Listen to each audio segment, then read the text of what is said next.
বলছে, হ্যাঁ বাবুর জন্যই তো কিনি। মানে ও আমার বাবুর নাম করে করে এত বাজি নিয়ে আসে প্রতিবার, নিয়ে এসে মানে পুরো ফাটানো, মানে শেষও হয় না। তাও নিয়ে আসে বাড়িতে। আমি ওই জন্য সবাইকে বলি কেউ বাজি কিনবি না, এত বাজি নিয়ে আসে বেকার, টাকা নষ্ট না, এক গাদা করে এত টাকা নষ্ট করে কি হবে। সবাই এই এই যা এনেছি সবাই ফাটিয়েও অনেক কিছু থেকে যাবে।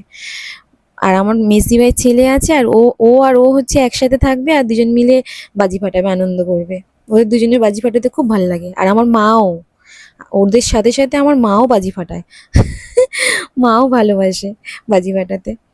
বাবা বকে বলে, মানে বাবা ভয় পায়। এক বছর আমি তুবড়ি ফাটাতে গেছি, গিয়ে আর মানে অনেকক্ষণ ধরে জ্বলছে না। আমি ভাবছি তো, আমি তো আর এমন সময় ফাটাচ্ছিলাম মানে দুপুরবেলা, বাবা বাড়াইপুর থেকে নিয়ে এসেছে সবে।